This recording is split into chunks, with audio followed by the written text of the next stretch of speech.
Bon. Les élections se sont bien passées, Dixi Mundunga.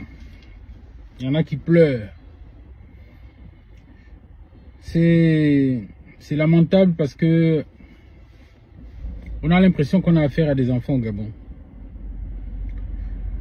Vous faites la politique, vous ne prenez jamais les éléments qui font la politique gabonaise.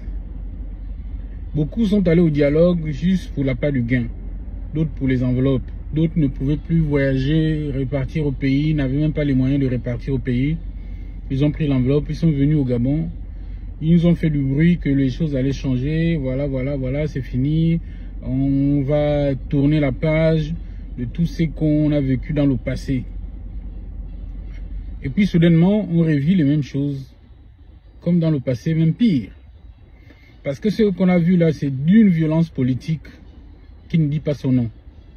Même sous Ali, on a vu la violence politique pendant souvent la présidentielle, mais pendant les législatives ou toutes les élections locales, on n'a jamais vu autant de violence politique. La corruption à grande échelle en plein jour, les bureaux parallèles en plein jour, les gens ne se cachent même plus, Donc on se dit, mais à quoi ont consisté toutes ces messes qui nous ont coûté très cher? Le dialogue, plus de 7 milliards. Le référendum, je ne sais pas combien de milliards. La commission qui s'est occupée d'écrire la nouvelle loi électorale, je ne sais pas combien de milliards ils ont touché. Et tout ça, on joue avec l'argent du peuple, on joue avec les deniers publics pour organiser des versions génériques de ce qu'on a déjà vécu. Donc la continuité du système repose sur des répétitions génériques et on nous fait croire qu'on a du nouveau, mais au fait c'est la même chose. Bref, cette réflexion doit nous amener à nous poser la question sur l'élite politique qu'on a au Gabon, ou même voire même sur une crise de l'élite. On traverse une véritable crise de l'élite intergénérationnelle, parce que quand on voit la génération des Jean Ping, des papas Jean Ping, Manganga Moussavou et autres, et quand on voit la génération qui les suit, les Mundunga et autres, puis notre génération, puis ceux qui viennent après nous, il n'y a personne pour sauver l'autre. On se ressemble tous. Tout dans l'appât du gain, tout dans le ventre. Ils sont allés au dialogue, tout ce qu'ils ont fait n'avait qu'un seul objectif, élire le président. Et personne n'a pensé que en falsifiant l'objectif, en déroutant l'objectif de ce dialogue pour en faire une messe spéciale de consolidation du pouvoir pris par les armes par Oligui, les gens ont oublié que demain, il n'y aura pas qu'Oligui dans les urnes. Il y aura aussi de centaines de milliers de Gabonais dans les urnes pour vouloir se faire élire. Et voilà le serpent qui se mord la queue. Parce que tous ces gens qui aujourd'hui se plaignent étaient au dialogue. Et quand ils sont allés au dialogue, l'idéologie qu'ils avaient, au lieu de venir pour changer l'avenir du Gabon, l'idéologie qu'ils avaient, c'est de dire on va aller faire là-bas pour consolider le pouvoir du président parce qu'on a maintenant un nouveau président et on aime le président, il est de mon village, il est de mon ethnie, il est de ceci, il est de cela, il est de ceci, il a nommé mon parent, il a nommé mon père, ou il m'a nommé, etc. Donc je vais là-bas maintenant pour consolider le pouvoir du président et dans ce cas, faire en sorte que toute la loi dans sa globalité soit une loi à court terme qui va permettre au président de passer quoi qu'il arrive, et d'être lui-même à 99% ou même à 2000%. Et en faisant cela, tous les mécanismes que vous avez mis en place sont les mêmes mécanismes aujourd'hui qui sont valables pour les législatives, pour les locales. Tous les mécanismes machiavéliques que vous avez mis en place, ce satanisme, ce système satanique que vous n'avez fait que régénérer, mais il vous rattrape. Aujourd'hui, je vais prendre le cas de Jean-Gaspard Doutoumai ou Ange-Kevin Zigou. Mais vous vous plaignez pourquoi? À la présidentielle, on a dénoncé beaucoup de choses. Vous avez dit non, c'est faux. Il est élu à 94 ou 99%, donc c'est faux. Passez à autre chose. Vous êtes jaloux, vous êtes des aigris. Mais on a dénoncé cela. On n'a pas besoin de faire des grandes études pour voir ce qui se passe. On a vu à la présidentielle comment ça s'est fait. À Moabi, à la présidentielle, je ne sais même pas si les gens ont voté. C'était un bourrage de urnes en plein jour.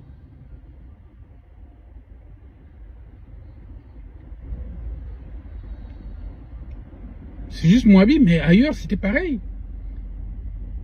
On a bourré les urnes. Oligui a gagné, d'accord, mais il y a eu une exagération. Les résultats qui ont été annoncés ne reflètent même pas la réalité. Il a été élu peut-être 70% ou 65%.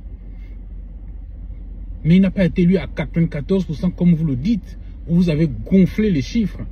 Et aujourd'hui, ça vous rattrape et vous vous plaignez. Ça, vous ne devez pas vous plaindre.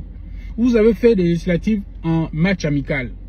Entre, il y a Omar Bongo en haut, Oligui en bas. Et plus bas, c'est tous les partis politiques qui soutenaient Oligui à la présidentielle. Donc c'était un match amical. Sauf que dans ce match amical-là, mais c'est celui qui a les plus longues dents ou c'est celui qui a les canines les plus pointues qui gagnait. Donc arrêtez de vous plaindre. Parce que ce jeu auquel vous avez joué là est très dangereux pour la République et n'augure rien de bon pour le futur. On a une... si on essaie même d'élaborer ces choses de manière épistémique, on a une situation vraiment qui doit mettre mal à l'aise chacun de vous, chacun de nous. Moi, je suis mal à l'aise. Parce que je me dis que le combat qu'on a mené pendant toutes ces années pour en finir là, pour atterrir à ce niveau-là, à ce niveau de sauvagerie politique. Dans le Haut-Togo, c'était pareil. Dans la Nyanga, pareil. Il n'y a pas une province qui a été épargnée par la violence, par le désordre lors de ces élections. Ils sont allés élaborer une loi électorale uniquement dans le seul but de faire élire Oligui Nguema. Ils sont allés au dialogue uniquement dans le seul but de faire élire, de consolider le pouvoir d'Oligui Nguema. Ils ont fait le référendum uniquement dans le seul but de consolider les pleins pouvoirs d'Oligui Nguema. Vous avez oublié qu'il y avait d'autres élections? Vous avez oublié qu'il y a une vie après la présidentielle? Que la politique suit son cours? Ce mépris des incompétents, quand je vois la sortie de Mundunga, c'est le mépris des incompétents. Les recettes génériques du passé, où Mundunga se permettait de faire ce qu'il veut dans chaque ministère, aujourd'hui il revient en force, il est maintenant à la vice-présidence. Lorsqu'il a menacé Kémy Séba, c'était déjà un signal fort de quelqu'un qui est, je ne sais pas comment on peut l'appeler, le type de Gobel. Gobel, vous savez, c'est Gobel, comment il s'appelle? C'est Gobel, il me semble. C'était l'un des bras droits d'Hitler. C'était les éléments les plus radicaux d'Hitler qui amenaient Hitler justement vers le chaos. Et Mundunga est le genre de personnage, c'est-à-dire les extrémistes qui amènent le président vers le chaos. Le président lui-même est justement dans cette idéologie, c'est-à-dire cette idéologie du pédégisme, du bongoïsme, qui consiste à dire ceux qui se plaignent sont contre nous. Et Ali Bongo faisait la même chose. Il venait dire à Ali Bongo, ils sont contre nous, voilà pourquoi ils se plaignent. Il ne faut pas oublier Mundunga qui il est.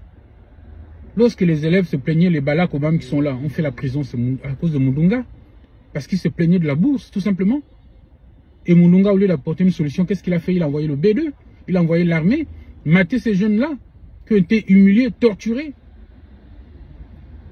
C'est parce que nous vivons au Gabon où on traverse une crise idéologique, une crise de morale, une crise de moralité. Ou quelqu'un qui te fait du mal demain, et toi tu vas dans les urnes encore élire la même personne-là.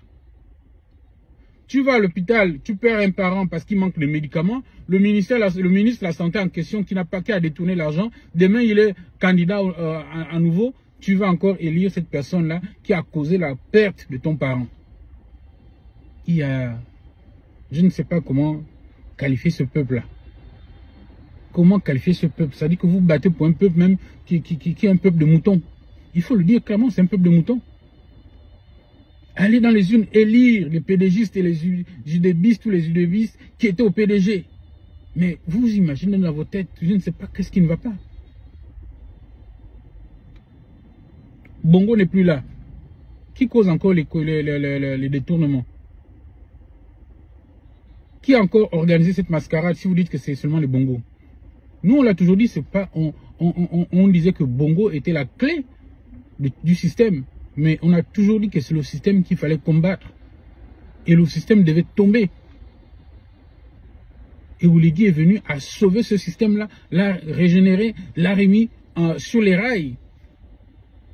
Et c'est cela qu'on reproche à Oligui, c'est d'avoir permis à ce système de revivre et de surpasser maintenant les soixantaines d'années au pouvoir.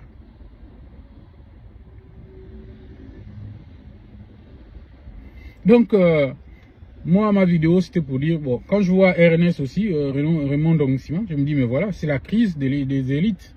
La crise morale des élites. Comment Ndongsima, quelqu'un sur qui beaucoup de gens avaient de l'espoir, pour pouvoir changer le système à l'intérieur, du haut de ses années dans l'administration, donc de sa maturité dans l'administration, de connaître l'administration, du haut de son expérience politique, d'avoir vécu presque tous les événements politiques que le Gabon a traversés, toutes les crises politiques, du haut de son intelligence dans le domaine de l'économie, etc. Et que on te nomme Premier ministre, le poste le plus important dans une transition.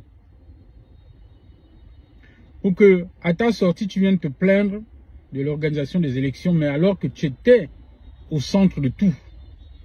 Tu étais au centre, à chaque fois qu'on voyait le président, tu étais à côté, lorsqu'on lui remettait le mémorandum sur la nouvelle loi électorale, le mémorandum sur le référendum, tu étais toujours là. Donc, en préambule, tu avais déjà lu, tu avais déjà vu ce qui n'allait pas et tu avais les moyens d'influencer, d'influer sur ces décisions-là et de dire ça ne va pas, ça ne va pas. Si tu étais vraiment le Premier ministre qui voulait changer les choses, tu aurais même démissionné si tu voyais que ça n'allait pas.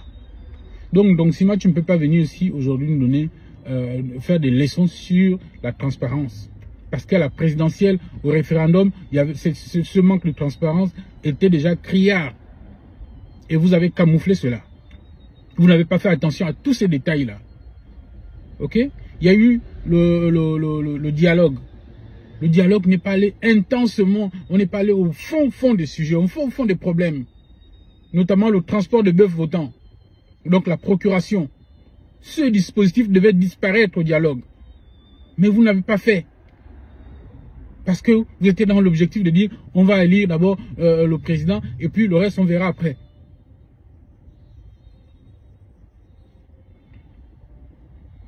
Donc comment on peut fonctionner avec des politiciens pareils? Mais écoutez au moins le peuple un peu de temps en temps.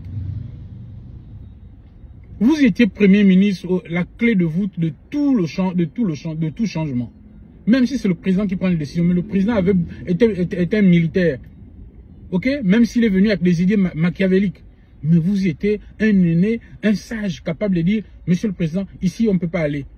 Si c'est pas bon comme ça, je vous remets ma démission parce que moi, je ne suis pas venu pour faire une transition qui ressemble à un programme de gouvernement du passé. Mais c'est ça un homme. Un homme qui a les couilles, c'est pas celui qui va casser la gueule de quelqu'un qui va venir, oh excuse-moi du terme du machin, mais c'est pas quelqu'un qui va venir seulement pour se bagarrer, hein, parce qu'il m'a dit ça, je vais le frapper, je vais le boxer, je vais le boxer. Non, c'est pas ça un homme qui a les couilles. Un homme qui a les couilles, c'est quelqu'un qui démissionne quand ça ne va pas. Quelqu'un qui dit que cette entourloupe-là, je ne suis pas d'accord, je ne veux pas mettre mon nom dedans. Vous aurez été plus crédible si vous avez démissionné en disant que non, ça je ne veux pas. Mais non, ce qui vous a intéressé, c'est vos intérêts personnels. C'est vos business qui vous ont intéressé. Et vous voulez vous passer pour un homme intègre, machin, mais arrêtez de faire pitié aux gens. Parce que là, vous êtes en train de dire que votre passage en tant que Premier ministre a été un passage à vide, c'est-à-dire que vous n'avez rien fait. Tout ce que vous avez fait, c'est de venir seulement profiter des avantages de la fonction, des avantages de la pré-fonction et préparer votre retraite politique. C'est tout. Et c'est la vérité. Parce que si vous avez fait vraiment quelque chose, on aurait senti cela dans les urnes. Ok? On nous dit oui, quand vous étiez là, vous avez organisé des élections, ça s'est bien passé. Non, non, ça s'est pas bien passé. Vous avez masqué les défaillances. Vous avez masqué les défaillances. Et c'est ça qui s'est passé. Et ces défaillances-là, c'est parce qu'on avait affaire à une présidentielle, donc une élection de 4, 5, 6 candidats. Et là, ces élections-là, il y avait plus de 1000, je ne sais pas, plus de 1000 candidats, je ne sais pas combien ils étaient. Donc, on a vu les défaillances.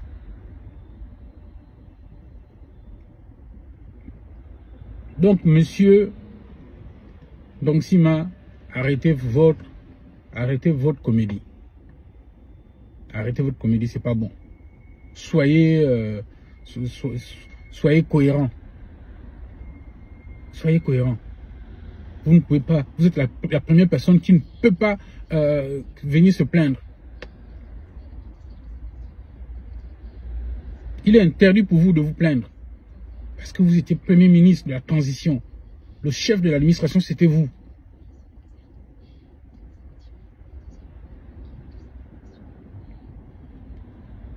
Vous étiez un homme politique.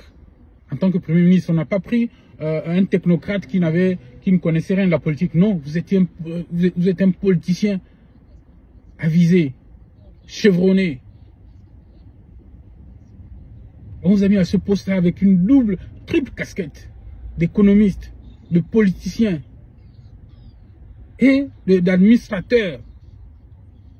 Parce que vous avez bénéficié d'une grande expérience dans l'administration publique. Et avec ça, vous nous sortez que oui, les élections, on est venu, on a fait un retour vers le passé. Arrêtez, s'il vous plaît. Arrêtez. C'est un aveu d'échec. Deuxième personnalité de la transition, c'était vous. Et à quoi sert une transition? À quoi sert une transition, monsieur Sima? C'est de quitter le passé pour aller vers l'avenir. De quitter d'un ancien régime vers un nouveau régime. Mais là, on est quoi? On est dans la continuité du même régime. On est à la 5e réplique. La 5e réplique de tout ce qui s'est passé là, c'est la 5e réplique. Et c'est ce que vous avez vu, la 5e réplique est plus forte même que l'ancienne réplique. L'ancienne république plutôt. La 5e république est plus forte même que l'ancienne république en matière de magouille, en matière de corruption, en matière de détournement. Et sous votre magistère, il y a eu, les détournements étaient légion. Puisqu'on a eu presque 85% de marchés publics qui étaient attribués de gré à gré, contrairement en violation de toutes les lois sur les marchés publics. Donc vous n'êtes pas un exemple, arrêtez de vous faire passer pour un ange, vous n'êtes pas un exemple. Vous êtes de la même trempe que tous les autres. Les anciens PDGistes, les anciens filleuls d'Omar Bongo. Donc je vais m'arrêter là. Nous attendons le duel contre Mundunga, deux anciens PDGistes, deux anciens collaborateurs et surtout deux architectes du système actuel. Donc, je ne sais pas ce que vous allez vous dire, mais vous voyez la nuit sûrement. Donc, on n'a rien à attendre, de vous. Voilà ce que j'avais à dire sur ces élections. Mais c'est dommage, parce que nous traversons une grande crise, une profonde crise morale de l'élite politique au Gabon. Et je ne sais pas comment on va s'en sortir, mais l'avenir ne présage rien de bon avec Oligui et ses amis. Je vous remercie.